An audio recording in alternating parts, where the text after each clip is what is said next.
오늘은 의준이에게 창세기에 대한 이야기를 설명하고 같이 생각해 보려고 해요.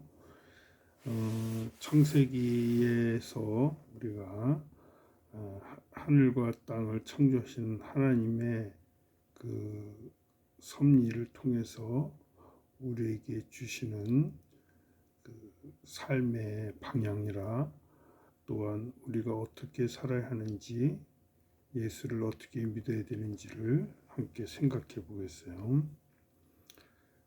창세기의 1장을 보면 하나님께서 빛을 창조하실 때 그 빛을 어둠에서 찾으시는 것을 우리가 알 수 있어요. 그러면 어둠이라는 것은 생명이 없고 죽음을 상징하는 것이죠. 죽을 수밖에 없는 우리의 땅에 사는 사람들에게 빛으로 오신 예수님을 우리는 생각할 수 있어요.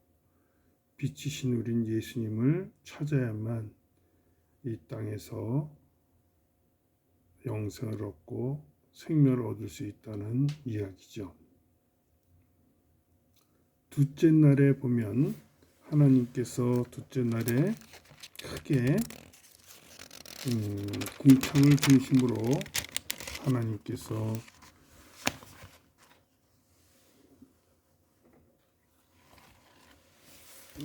하늘 궁창 위의 물과 궁창 아래의 물로 나누시는 것을 볼 수 있어요.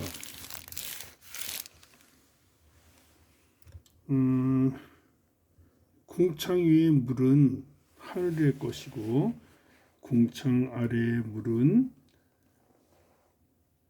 땅의 것이죠. 그래서 우리가 노아의 심판을 보면 하늘 위의 물들을 창을 열어서 40일 동안 쏟아지는 그러한 사건이 있어요. 즉 심판을 이야기하는 거죠. 하나님의 택한 자들이 땅에서 여자들의 씨로 태어나지만 그들은 처음부터 악한 것을 보시고 하나님이 사람을 창조하신 것을 후회하신다고 얘기했어요. 그래서 그들을 심판하실 때 이 궁창 위의 물과 궁창 아래의 물을 혼합해서 멸망시키는 사건입니다. 그 사건을 가만히 살펴보면 하나님의 나라에 있는 것과 땅에 있는 것이 그 물이라는 공통점이 있죠. 그 물은 결국 하나의 의를 이룬다고 볼 수 있어요. 이것은 땅에 있는 율법과 하늘에 있는 복음이 결국은 우리로 하여금 의를 이루어 죄 용서함을 달성하려는 목적을 이루려는 것을 상징한다고 볼 수 있는데, 이것이 혼탁해지면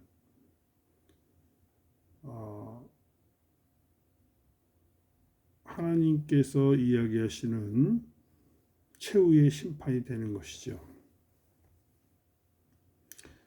둘째 날에 궁창 아래의 물과 궁창의 물을 나누시고 또 그 궁창 위의 물로 궁창 아래의 물을 나눴다는 얘기를 하셔요. 그 하나님의 의는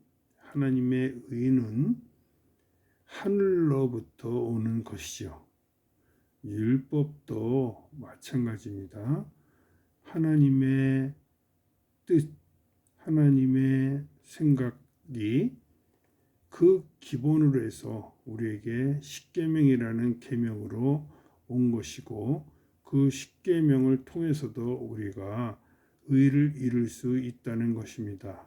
하지만 분명한 것은 십계명을 우리가 다 지킬 수 없다는 인간의 죄 속성을 또한 우리가 노아의 홍수에서 알 수 있는 것이죠. 이 셋째 날에 하나님께서 땅을 드러나게 하시는데 그 땅도 궁창 아래 물을 통해서 거기서부터 육진 땅을 만드시고 그 땅에 풀과 채소와 나무들을 내시게 하는 것이죠. 여기에서 우리가 풀과 채소와 나무는 양식으로 표현을 하죠. 양식은 우리가 하늘에 있는 영의 양식과 땅에 있는 육의 양식으로 생각해 볼 수 있는데 이 양식의 출처도 그 근원을 따지면 하늘의 궁창에 있는 물에서 나왔다고 볼 수 있어요. 우리가 이 하늘의 양식과 땅의 양식을 생각해 볼 때 하늘의 양식은 출애굽한 이스라엘 백성들에게 주신 만나를 생각할 수 있죠. 주기도문에 보면 오늘날 우리에게 일용할 양식을 주옵시고 하는 이야기가 나옵니다. 주기도문이. 그 주기도문의 일용할 양식이란 우리가 육으로 먹는 양식을 의미한다기보다는 하늘에 있는 영의 양식으로 우리가 그 양식을 먹음으로 영원히 죽지 않고 영생을 얻어 구원받는다는 그러한 복음의 메시지가 담겨 있다고 보면 더 성경을 의미를 정확하게 이해하는 것이라 볼 수 있어요. 의준이가 생각하는 복음은 우리로 하여금 율법의 그러한 테두리 안에 우리를 묶어놓는 것이 아니라 오히려 하나님의 은혜와 그 선물을 통해서 우리로 하여금 자유롭게 하는 것이죠. 여기에서 창세기에 보면 아담과 하와가 벌거벗었으나 부끄러워하지 아니하였다는 것이 나오고 그 선악과를 먹은 후에 그들은 자기들의 무화과 잎을 엮어서 앞치마를 입는 그러한 장면이 나옵니다. 이것이 율법이죠. 율법의 행위죠. 자기로 하여금 그 부끄러운 수치의 죄를 감추려고 하는 의도나 노력이 바로 율법적인 요소이죠. 그럼에도 불구하고 하나님은 직접 가죽 옷을 입혀 아담과 하와에게 주십니다. 하나님께서 직접 지으신 가죽 옷이 바로 복음이고 이 복음을 통해서 우리는 죄 사함을 받을 수 있는 것이죠. 그러한 우리의 죄와 죄성과 우리의 속죄를 창세기에서도 나와 있는 장면을 볼 수 있어요. 창세기에 나오는 에덴 동산은 천국을 우리가 상징한다고 볼 수 있는데 그 가운데 중앙에는 선악과와 생명나무가 있죠. 선악과는 바로 우리로 하여금 죄를 깨닫게 하는 율법적인 요소가 있고요. 그 율법적인 요소가 우리로 하여금 죽게 되는 그러한 선언적인 하나님의 그 말씀이 존재합니다.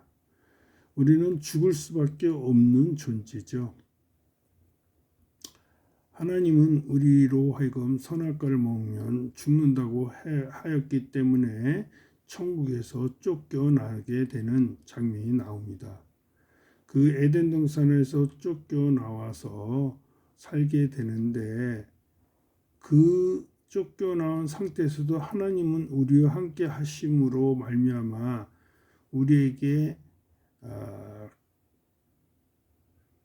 죄에 대한 구원의 사역은 지속된다고 볼 수 있었는데 문제는 우리가 가인과 아벨 사건에서 알다시피 하나님의 낯을 피하여 노시라는 땅에 거하는 가인의 형태를 볼 수 있습니다. 이것이 죄죠. 우리가 죄를 짓는다는 것은 하나님을 믿지 않는다는 것이고 그 하나님을 믿지 않는다는 것은 하나님의 존재가 없는 상태를 의미합니다. 우리가 천국이라는 것은 하나님이 우리와 함께 있을 때에 이루어지는 상황을 의미합니다. 그래서 예수님께서는 천국이 내 마음에 있다고 얘기하실 수 있었던 것이죠. 그렇다면 우리 마음속에 예수님이 임재하심을 통해서 우리가 천국을 실제로 유기에 속할 때 우리가 맛볼 수 있는 상태를 의미합니다. 넷째 날에 하나님께서 궁창에 낯을 주관하는 해와 밤을 주관하는 달과 별들을 창조하시죠.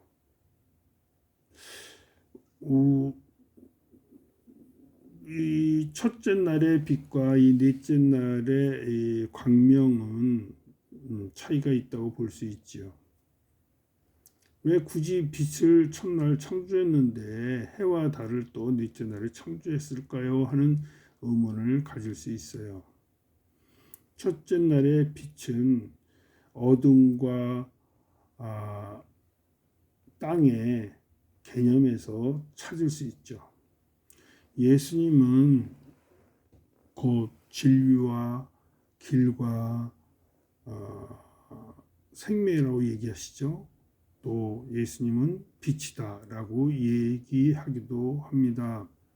예수님이 빛이라는 것은 어둠을 이기시고 흑암을 이기시고 사망을 이기시고 우리로 하여금 영생을 얻고 영원히 구원받는 자로 하나님의 자녀로 살게 해주신다는 뜻이죠.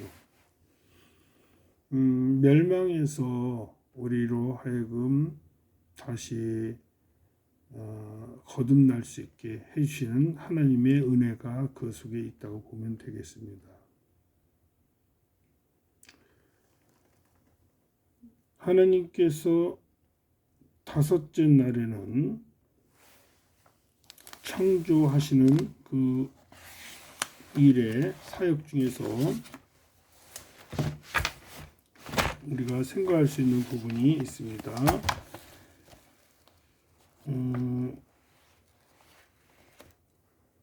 물과 궁창에도 생명체를 만드시는 거죠. 다섯째 날에 물과 궁창에는 하나님께서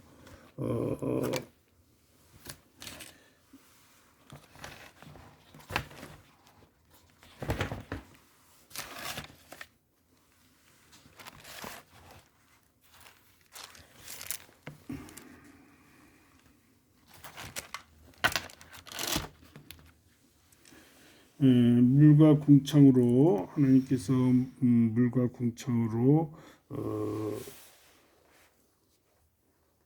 그들로 번성하고 생육하게 하시죠.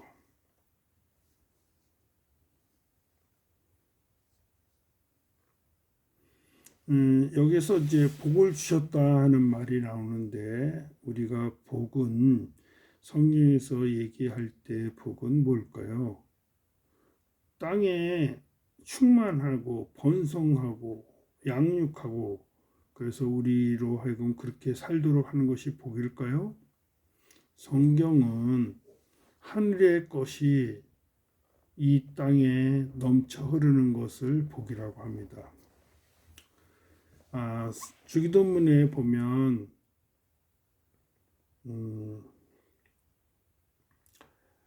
하늘에 계신 우리 아버지 이름이 거룩하게 하옵시며, 즉 하늘의 거룩한 뜻이 이 땅에서 이루어지기를 원하옵나이다 하는 내용이 나오죠. 하늘의 뜻이 이 땅에 이루어지는 것이 복입니다. 그래서 여기서 복을 주셨다는 것은 하늘의 즉 하나님의 뜻이 이 땅에 이루어지는 것이 복이죠. 이 창조의 원리는 쉽습니다. 하나님의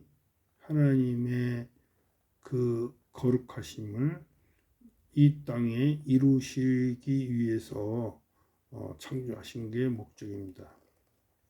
그 뜻이 이루어지지 않았을 때는 인간의 사악함이 드러난 거죠.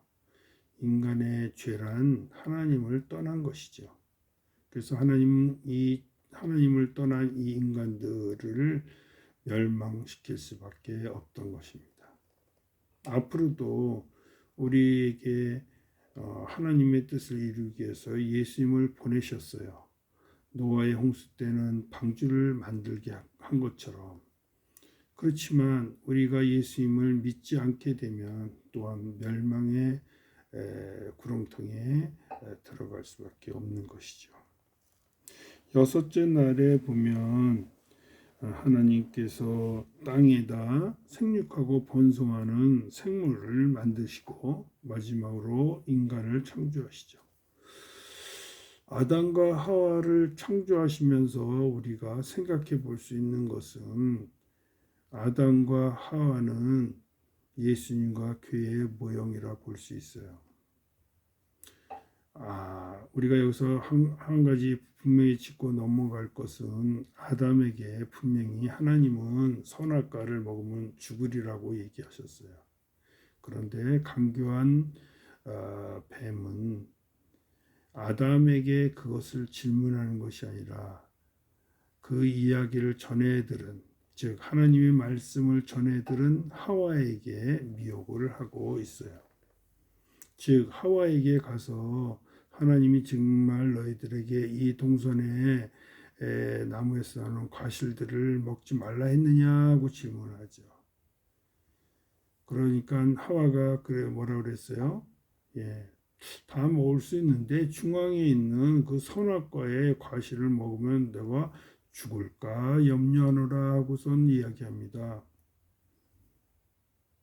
그러니까 뱀은 뭐라고 단정합니까? 야, 그게 아니야. 너희가 그 선악과를 먹으면 너희 눈이 밝아져서 하나님처럼 선악을 분별할 수 있는 신이 될 수 있어 라고 하나님의 말씀을 변개합니다. 근데 하나님의 말씀은 분명히 먹으면 죽는다고 했지요. 즉 아담이 흙으로 만들어졌기 때문에 그는 다시 흙으로 돌아가는 겁니다. 그것이 죽음이죠. 정령 죽었습니다. 그러면 하나님이 처음에 창조하실 때 선악과를 먹지 않았으면 어떻게 됐을까요? 당연히 영생하는 존재로 남게 되겠죠. 한번 이런 거를 생각해 볼 수 있습니다.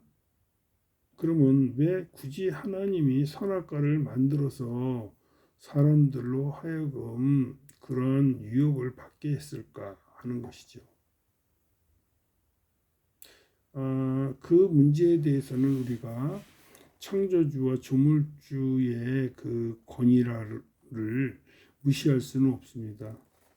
하나님은 그 모든 창조부터 다시 신천지에 이르는 과정 모두를 계획하시고 섭리하시고 있기 때문입니다. 그 부분에 대해서 우리가 언급을 하나님의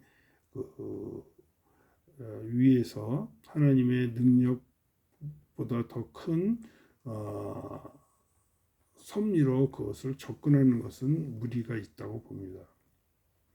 거기에서 말씀하시는 핵심은 네가 나의 말에 따라서 순종하며 살아가는 존재로서 네가 있을 때 하나님이 그 모습을 기뻐하시기 때문입니다.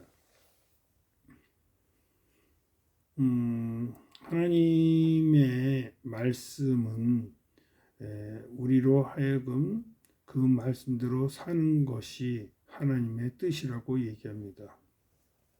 그래서 우리는 죄인이 되었을 때 하나님은 가죽옷을 입혀주셨고 우리가 죄인이었을 때 예수님을 보내주셨고 우리로 하여금 의인이 되게끔 만들어 주시는 것입니다.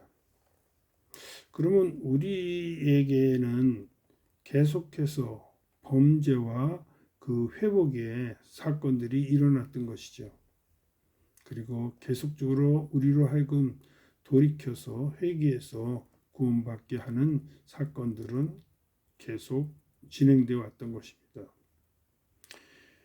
그 모든 것이 다 이루어지면 일곱째 날인 안식이 우리에게 주어지는 것이죠. 안식은 우리의 수고와 노력과 모든 고통에서 완전히 하나님께서 이루시는 계획이 완성되는 것입니다. 성경은 이러한 모습들이 나와 있는 것이죠. 우리가 이러한 모습을 완성되어가는 과정 속에서 때로는 마귀의 유혹을 받기도 합니다. 때로는 우리가 교회를 섬길 수도 있는 것이고 교회에서 하나님의 뜻을 배우게 되는 것이죠. 이것을 통해서 우리의 모습이 점점 하나님께 나아가는 것입니다.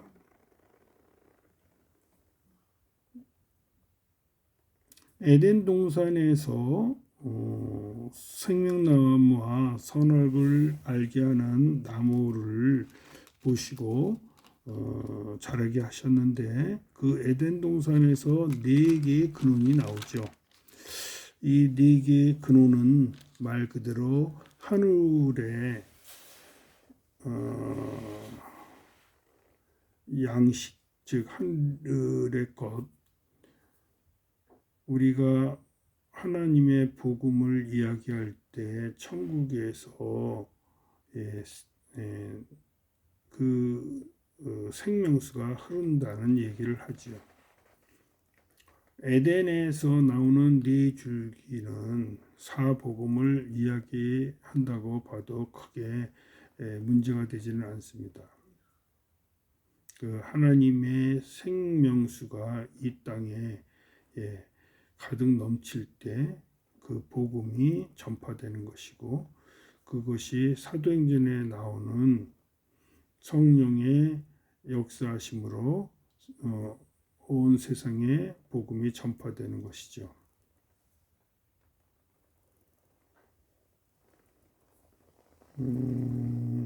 그럼에도 불구하고 가인과 아벨은 하나님한테 제사를 지낼 때 가인은 땅의 열매로 제사를 드리고 아벨은 하나님의 어린 양 새끼로 제사를 지내는 것이죠.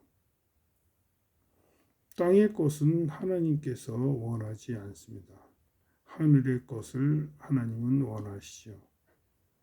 그렇지만 사람들은 여전히 땅의 것을 추구하며 사는 것이 문제가 될 수 있습니다. 여기에 하나님이 여자를 창조할 때의 모습을 보면 여자는 마치 아담의 갈비뼈에서 취해서 그곳에 살을 대신하여 놓고 깊은 잠에 빠지게 한 상태에서 여자를 만듭니다. 근데 그 여자는요, 산자의 어머니라는 말을 씁니다. 그 여자라는 것은 예수님이 십자가에서 옆구리에 창으로 찔려서 피를 흘려셔서 우리의 죄를 용서받고 여자인 성도들이 예수님을 통해서 교회라는 것을 형성하게 되고 그 교회 속에서 예수님을 우리가 섬기는 그런 모습들을 생각해 볼 수 있습니다. 근데 이제 우리의 모습을 보면은 그 예수님을 통해서 우리의 죄 용서함을 받을 수 있다는 장면이 나오죠. 그것이 그 남자와 그의 아내가 다 둘 다 벌거벗었으나 부끄러우지 아니한 것이죠. 근데 그 부끄러움을 알게 된 것은 우리가 알다시피 선악과 즉 율법을 통해서 죄를 깨닫게 되는 것이죠. 여자의 시에서 나온 것이 뭘까요? 마귀의 시와 여자의 시가 있어요. 이 시는 계속 나오는데 우리가 아브라함의 시, 다윗의 시 이런 식으로 성경에서는 이 시에 대한 이야기가 나옵니다. 하늘의 시인 알곡과 마귀의 시인 쭉정이는 심판날에 우리가 추수할 때의 이야기에서도 나옵니다. 여자의 씨는 예수님이죠. 그 씨 비유에서 나온 것처럼 예수님이 이 땅에 떨어질 때 그것이 어떤 곳에서는 옥토에서 결실을 맺기도 하고요. 길가나 아카시덩굴이나 돌밭에 떨어지는 것들이 다 자라지 못하는 것을 볼 수 있어요. 씨는 창세기에 나오는 여자의 씨가 뱀의 머리를 상하게 하고 뱀이 그의 발꿈치를 여자의 씨의 발꿈치를 상하게 한다는 이야기가 나오죠. 그게 율법을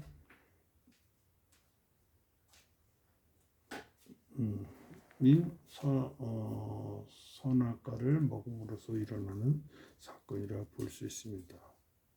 이런 창세기 1장부터 이야기를 살펴보면 우리는 그 속에 복음의 그러한 내용이 담겨 있는 것을 깨달을 수 있습니다. 우리는 이러한 산자의 어머니 여자의 씨로 말미암아 살아있는 영생할 수 있는 길을 하나님이 주셨던 것입니다. 창세기에 보면 우리가 의문이 가는 게 있어요. 왜 하나님은 그러면 생명나무를 먹게 해서 영생을 얻게 하지 그들을 왜 쫓아내고 그룹들로 불타는 칼을 두고 생명나무를 못 먹게 지켰을까 하는 것이죠. 하나님의 말씀은 분명히 했어요. 선악과를 먹으면 죽는다 했기 때문에 생명나무를 먹으면 안 되는 것이죠. 그 생명나무를 먹으면 하나님의 말씀이 죽는다는 말씀이 이루어질 수 없기 때문입니다. 성경은 이처럼 하나님의 말씀을 이루기 위해서 우리의 인간적인 생각들을 넘어서 이루시는 일들이 많습니다.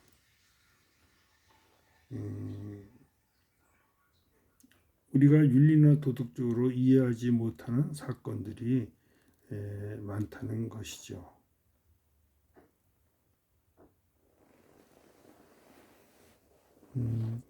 성령님은 우리가 언제 임하시는가?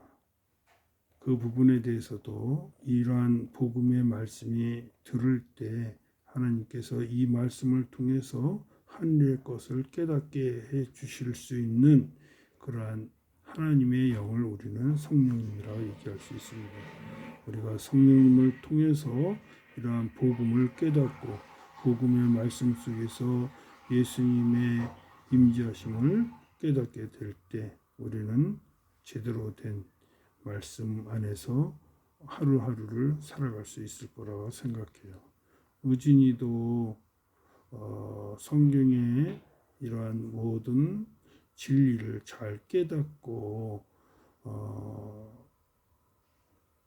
하나님께서 진정으로 원하시는 그러한 모습에 하나님의 자녀로서 자라기를 할아버지가 기대하고 바랍니다.